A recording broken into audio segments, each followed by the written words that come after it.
오늘 에스겔서 24장 전체를 읽도록 하겠습니다. 같이 읽습니다. 시작. 아홉째 해 열째 달 열째 날에 여호와의 말씀이 내게 임하여 이르시되 인자야 너는 날짜 곧 오늘의 이름을 기록하라. 바벨론 왕이 오늘 예루살렘에 가까이 왔느니라. 너는 이 반역하는 족속에게 비유를 베풀어 이르기를 주 여호와께서 이같이 말씀하시기를 가마 하나를 걸라. 건 후에 물을 붓고 양떼에서 한 마리를 골라 각을 뜨고 그 넓적다리와 어깨 고기의 모든 좋은 덩이를 그 가운데 모아 넣으며 고른 뼈를 가득히 담고 그 뼈를 위하여 가마 밑에 나무를 쌓아 넣고 잘 삶되 가마 속에 뼈가 무르도록 삶을지어다.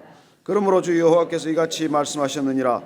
피를 흘린 성읍 녹슨 가마 곧 그 속에 녹을 없이 하지 아니한 가마여 화 있을진저 제비 뽑을 것도 없이 그 덩이를 하나하나 꺼낼지어다. 그 피가 그 가운데 있으며 피를 땅에 쏟아 티끌이 덮이지 않고 맨 바위 위에 두었도다. 내가 그 피를 맨 바위 위에 두고 덮이지 아니하게 하면 분노를 나타내어 보응하려 함이로라. 그러므로 주 여호와께서 이같이 말씀하셨느니라. 화 있을진저 피를 흘린 성읍이여 내가 또 나무 무더기를 크게 하리라. 나무를 많이 쌓고 불을 피워 그 고기를 삶아 녹이고 국물을 졸이고 그 뼈를 태우고 가마가 빈 후에는 숯불 위에 놓아 뜨겁게 하며 그 가마에 놋을 달구어서 그 속에 더러운 것을 녹게 하며 녹이 소멸되게 하라. 이 성읍이 수고함으로 스스로 피곤하나 많은 녹이 그 속에서 벗겨지지 아니하며 불에서도 없어지지 아니하는도다. 너의 더러운 것들 중에 음란이 그 하나이니라. 내가 너를 깨끗하게 하나 내가 깨끗해지지 아니하니 내가 네게 향한 분노를 풀기 전에는 내 더러움이 다시 깨끗해지지 아니하리라. 나 여호와가 말하였은즉 그 일이 이루어질지라. 내가 돌이키지도 아니하고 아끼지도 아니하며 뉘우치지도 아니하고 행하리니 그들이 내 모든 행위대로 너를 재판하리라. 주 여호와의 말씀이니라. 여호와의 말씀이 또 내게 임하여 이르시되 인자야 내가 내 눈에 기뻐하는 것을 한번 쳐서 빼앗으리니 너는 슬퍼하거나 울거나 눈물을 흘리거나 하지 말며 죽은 자들을 위하여 슬퍼하지 말고 조용히 탄식하며 수건으로 머리를 동이고 발에 신을 신고 입술을 가리지 말고 사람이 초상집에서 먹는 음식물을 먹지 말라 하신지라. 내가 아침에 백성에게 말하였더니 저녁에 내 아내가 죽었으므로 아침에 내가 받은 명령대로 행하며 백성이 내게 이르되 내가 행하는 이 일이 우리와 무슨 상관이 있는지 너는 우리에게 말하지 아니하겠느냐 하므로 내가 그들에게 대답하기를 여호와의 말씀이 내게 임하여 이르시되 너는 이스라엘 족속에게 이르기를 주 여호와의 말씀에 내 성소는 너희 세력의 영광이요 너희 눈의 기쁨이요 너희 마음의 아낌이 되거니와 내가 더럽힐 것이며 너희의 버려둔 자녀를 칼에 엎드러지게 할지라. 너희가 에스겔이 행한 바와 같이 행하여 입술을 가리지 아니하며 사람의 음식물을 먹지 아니하며 수건으로 머리를 동인 채 발에 신을 신은 채로 두고 슬퍼하지도 아니하며 울지도 아니하되 죄악 중에 패망하여 피차 바라보고 탄식하리라. 이같이 에스겔이 너희에게 표징이 되리니 그가 행한 대로 너희가 다 행할지라. 이 일이 이루어지면 내가 주 여호와인 줄을 너희가 알리라 하라 하셨느니라. 인자야 내가 그 힘과 그 즐거워하는 영광과 그 눈이 기뻐하는 것과 그 마음이 간절하게 생각하는 자녀를 데려가는 날 곧 그날에 도피한 자가 내게 나와서 내 귀에 그 일을 들려주지 아니하겠느냐. 그날에 내 입이 열려서 도피한 자에게 말하고 다시는 잠잠하지 아니하리라. 이같이 너는 그들에게 표징이 되고 그들은 내가 여호와인 줄 알리라. 심판은 무엇을 말합니까? 하나님이 계신다는 것을 알려주는 것이죠. 그래서 심판은 두렵지만 그 심판을 통해서 죄는 드디어 멈추어지게 된다는 것입니다. 오늘 두 가지 메시지를 우리는 듣습니다. 하나는 녹이 잔뜩 쓴 가마 솥의 비유를 듣습니다. 이스라엘 백성들이 그 지경이 되었다는 것이죠. 녹슨 가마가 되었다는 것입니다. 녹을 어떻게 벗겨냅니까? 여러분, 가마솥 자체는 스스로 녹을 벗겨낼 수가 없지요. 누군가 사람이 벗겨줘야 하지 않겠습니까? 마찬가지로 인간의 죄도 스스로 정결케 하지 못합니다. 인간이 수행을 한다고 고행을 한다고 끝없이 내가 나를 드린다고 해서 깨끗해지지 않습니다.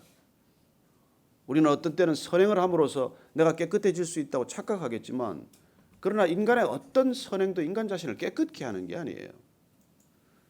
거기에 종교의 함정이 있는 것이죠. 우리는 끊임없이 내가 뭔가를 드리면 그렇게 내가 정결해 줄 수 있다고 생각하지만, 그러나 끝끝내 그것만으로는 부족합니다. 그건 필요 충분히 될 수가 없는 것이죠. 예수님께서 이 땅에 왜 오셔야 했겠습니까? 그분이 십자가에 왜 달리셔야 했겠습니까? 인간이 스스로 죄 문제를 해결할 수 없기 때문이죠. 인간이 스스로 죄 문제를 결코 해결할 수 없다는 것을 우리가 놓쳐버리게 되면 인간은 어느새 자신이 의인이 되어 있는 것을 발견합니다. 그리고 어느새 본인이 판단자의 입장에 서 있는 것을 발견하게 됩니다. 이건 이래서 아니고 저건 저래서 아니고, 이건 이래서 나쁘고 저건 저래서 나쁘고. 그래서 어처구니 없게도 하나님께서 우리를 정말 믿음의 자리로 불러주셨는데, 그렇게 은혜로 와 있는 믿음의 자리에서 본인이 스스로 율법의 판단자가 되어버리는 삶, 그 자체가 얼마나 안타까운, 하나님께서 보시기에 얼마나 그렇게 안타까운 자리인지 모릅니다. 그리고 그러다가 점점 타락의 길로, 나락의 길로 접어드는 것이죠. 오늘 가마솥의 비유는 이 날짜를 보면은, 오늘 한번 이 날짜가 언제 이 말씀이 임했는지를 정확히 한번 보십시다. 시작. 아홉째 해 열째 달 열째 날에 여호와의 말씀이 내게 임하여 이르시되, 인자야, 너는 날짜 곧 오늘의 이름을 기록하라. 바벨론 왕이 오늘 예루살렘에 가까이 왔느니라. 지금 이 말씀이 임한 곳은 어디입니까? 그발 강가 있는 바벨론 땅 아닙니까? 에스겔 선지자는 지금 포로로 잡혀와 있는 상태였고 그 땅에 와 살고 있는 거예요. 그런데 오늘 이 날짜를 기록하라고 말씀하십니다. 바벨론의 3차 예루살렘 침공이죠. 이제 멸망을 향해서 돌이킬 수 없는 길로 접어들었다는 것입니다. 그 당시만 해도 이스라엘 백성들, 특히 예루살렘 성민들은 결코 바벨론이 자신을 칠 거라고 생각하지 않았습니다. 오히려 암몬으로 올라갈 것이다. 암몬의 수도 립바를 칠 것이다. 그렇게 믿고 있었어요.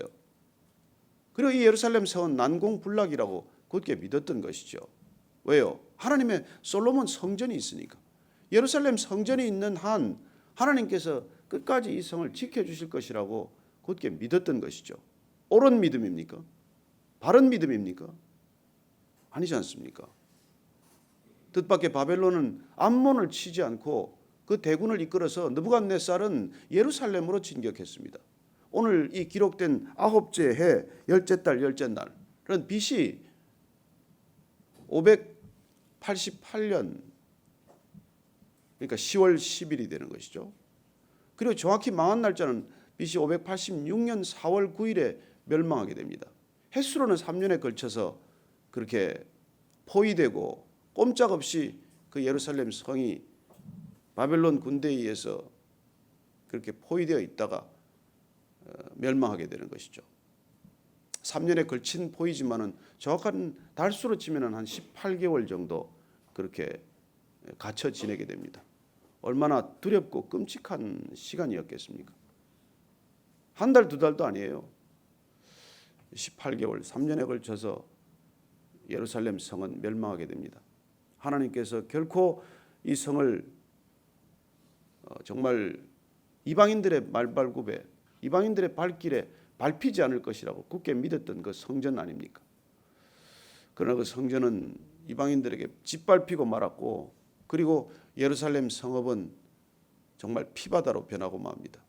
오늘 이 가마솥의 비유는 가마솥의 양을 잡아서 그렇게 이렇게 짧게 썰어서 이렇게 고기 부위별로 이렇게 다 넣고 삶고 조리고 하라는 것입니다. 끔찍한 비유지만 어쨌건 그런 형국으로 이 이스라엘 백성들이 살육당하고 고난받게 될 것이라고 말합니다. 왜요? 그들이 끔찍한 피를 그 땅에 흘렸기 때문에. 그 이스라엘 백성들이 상상할 수 없을 만큼 음란했기 때문에 그 죄에 보응한다고 말씀하시는 것이죠. 이 가마솥의 비유는 사실 예레미야 선지자도 보았던 그런 환상이에요. 예레미야서 한번 찾아보시겠습니까?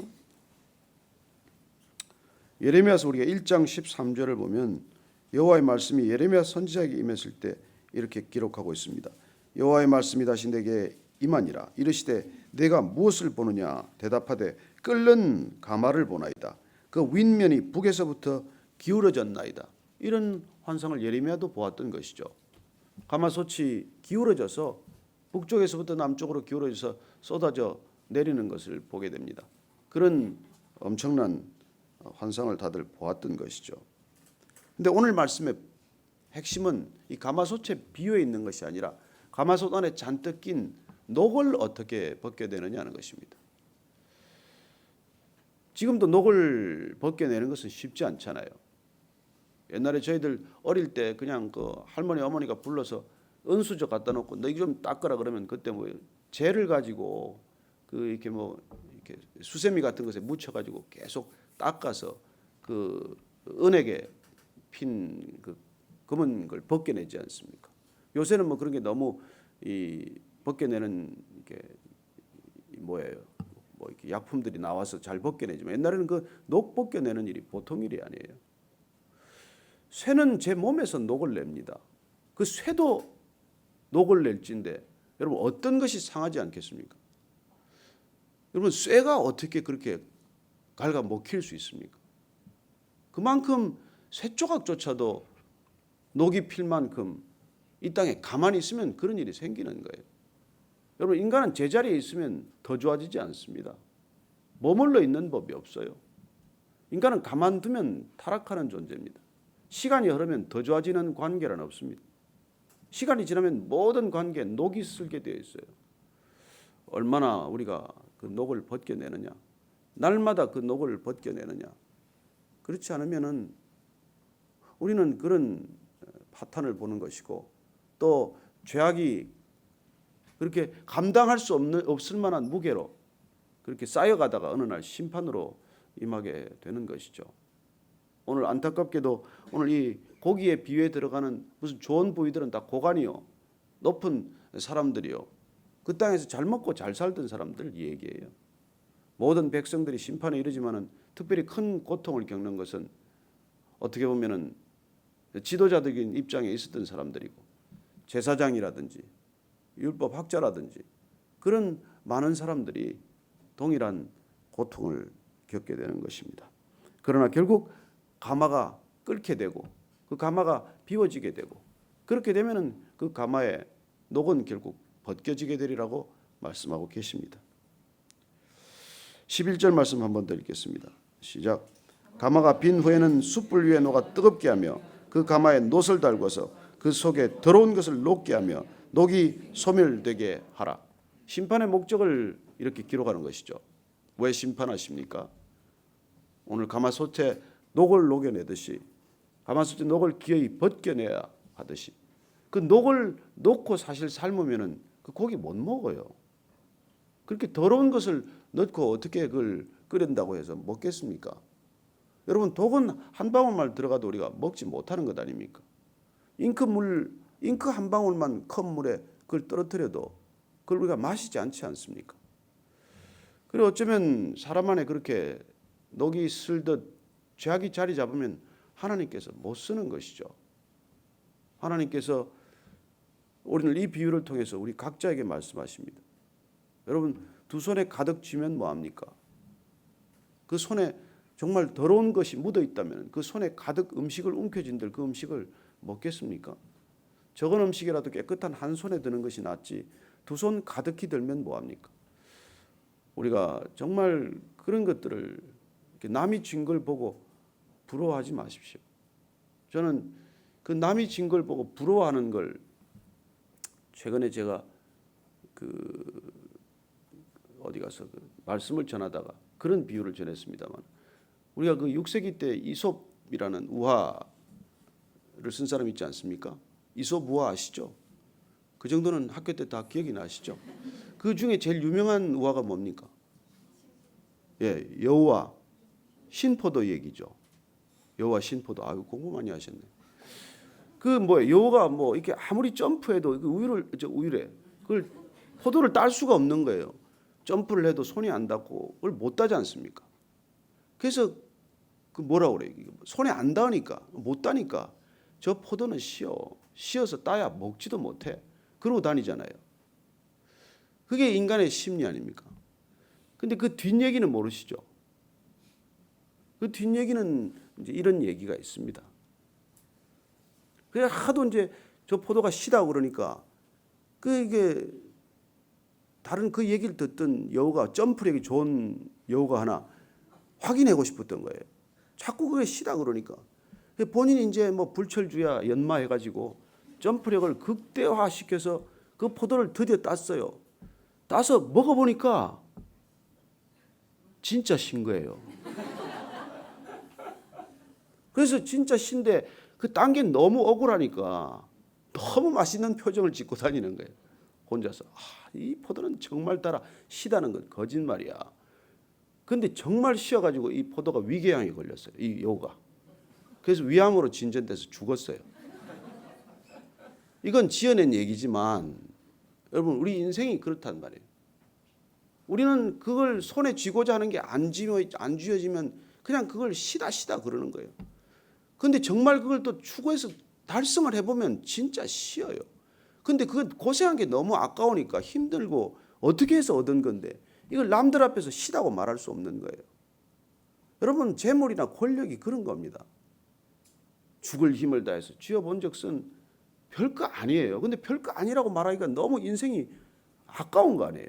남들 보기에 그냥 허세를 부리고 사는 거예요. 여러분 그게 우리 인생살이에요. 이 이스라엘 백성들이 왜 이렇게 타락합니까? 그냥 남이 진 그 신포도가 정말 그게 너무 한번 쥐어보고 싶다고 쥐기 시작하고 그렇게 쥐어봐야 별거 아닌데 빨리 돌아서지 못하는 거예요. 그 남들 앞에서 그 허세를 그냥 유지하고 사는 거예요. 그러다가 이 정말 가마솥에 녹이 피듯 이렇게 인생에 녹이 쓸어버리는 거예요. 여러분 죄란 인생에 핀 녹과 같은 것 아닙니까? 그리고 그 죄란 솥이 가마솥이 스스로 녹을 벗겨낼 수 없듯이 죄 문제는 절대로 인간이 스스로 벗겨내지 못합니다. 그걸 벗겨낸 것처럼 하고 사는 게 이 거대한 종교 시스템이에요. 저는 성철 스님이 입적할 때 개송을 남긴 걸 정말로 나는 그분 대단하다고 믿습니다. 그야말로 10년 동안 장좌불화한 사람이에요. 누워서 잔 적이 없습니다. 졸리면 벽에 기대어서 다리를 길게 뻗고 쉬었을 뿐이지 몸을 눕히지 않았어요. 누가 그런 수행을 할 수 있습니까? 그리고 그분은 정말 본인을 만나려면 사람들에게 3,000배를 요구했습니다. 본인이 우상 숭배처럼 그렇게 받겠다는 것이 아니라 그렇게 낮아져야 된다는 것을 가르치려고 했겠죠. 그러나 그분조차도 돌아갈 때 남긴 개성은 내 죄가 수미산보다 크다예요. 내 죄가 수미산보다 크다. 여러분 대한불교 조계종의 종정을 지낸 분이에요.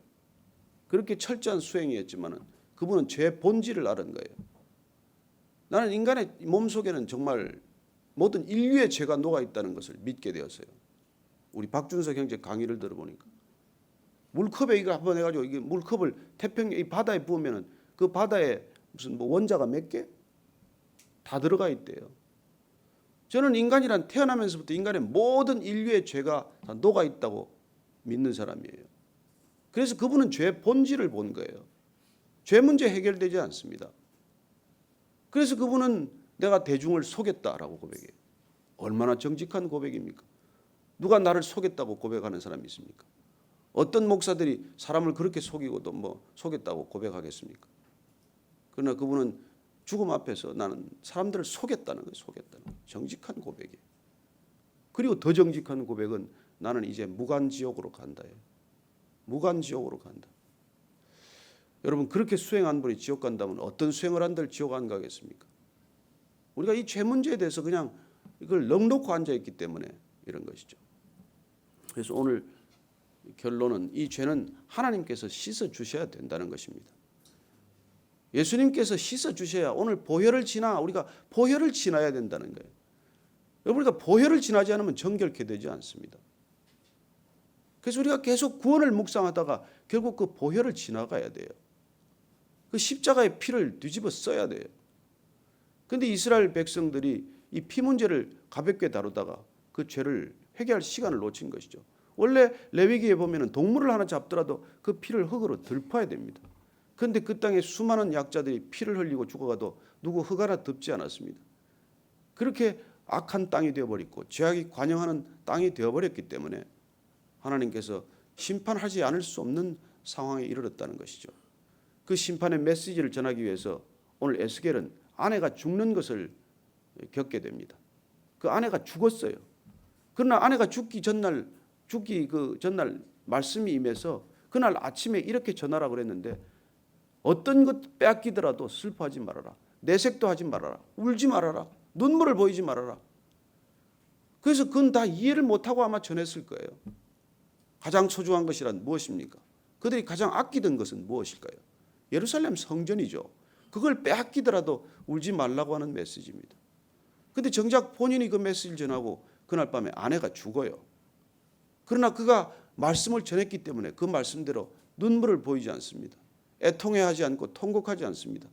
그리고 이스라엘 장례법상 본인이 음식을 할 수 없기 때문에 누군가 조객들이 음식을 가져오면 그 음식을 먹게 돼 있어요. 그러나 그 음식도 먹지 말라고 합니다. 지금까지 장례 절차를 하나도 지키지 않고 모든 장례 절차를 무시하라는 거예요. 여러분, 아내가 죽었는데 어떻게 그럴 수 있습니까? 사랑하는 사람을 잃었는데 어떻게 울지 않을 수 있어요? 그러나 하나님께서는 이 메신저를 통해서, 에스겔을 통해서 하나님의 메시지, 심판의 메시지를 그렇게 전하라는 거예요.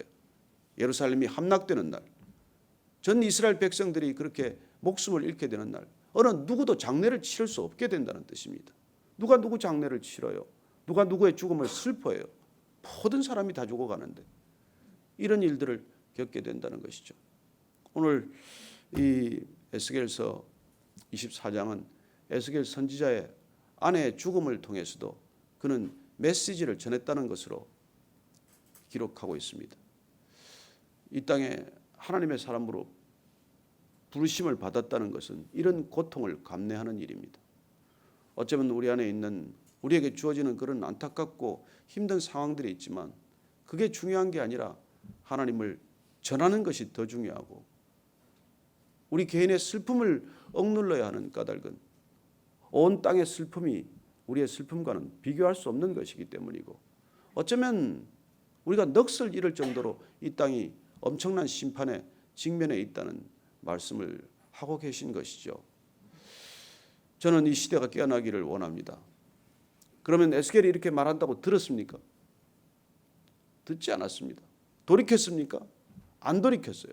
근데 왜 이럽니까? 근데 왜 전해야 합니까? 한 가지 이유예요. 하나님께서 전하라고 하셨으니까. 안 들어도 전해야 하고, 귀를 막고 있어도 전해야 하고, 그게 크리스찬에 주어진 소명이라는 것입니다. 우리는 모든 삶으로 이 메시지를 전해야 한다는 것이죠. 에스겔이 오늘 아내가 죽는 죽음을 맞으면서도 그가 하나님의 메시지를 전하기를 멈추지 않았듯이, 우리에게 주어진 소명은 우리에게 어떤 상황이 주어질지라도 우리는 하나님의 말씀을 전하고 그 메시지를 전하는 것이 우리의 본분이요 소명이라는 그런 말씀입니다.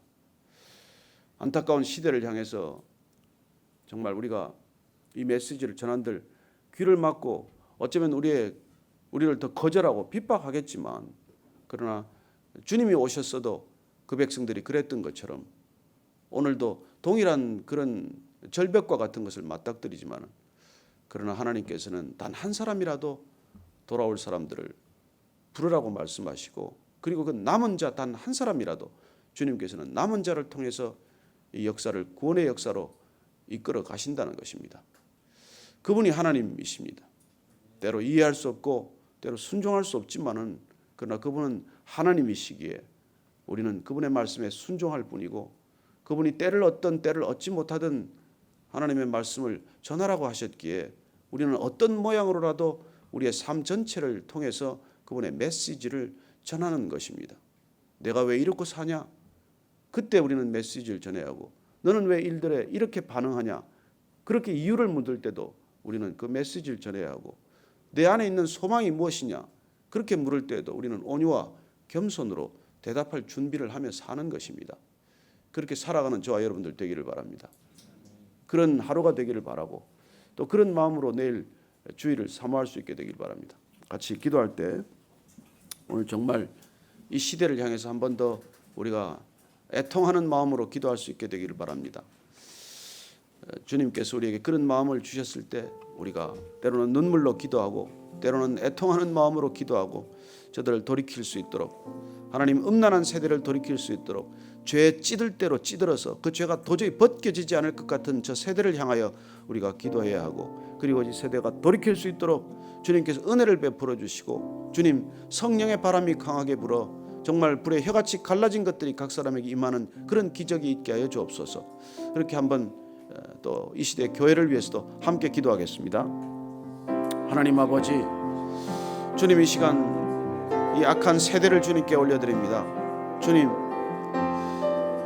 가마솥의 비유를 통해서 그 모든 고기가 삶아질 것이고 졸여질 것이고 그야말로 남은 것 없은 것처럼 그렇게 심판을 받을 것이라고 하셨는데, 하나님 그 심판에 이르지 않게, 그 이 심판에 이르기 전에 주님께서 돌이킬 수 있는 사람 돌이켜 주옵시고 구원받아야 할 사람 구원받게 하여 주옵소서.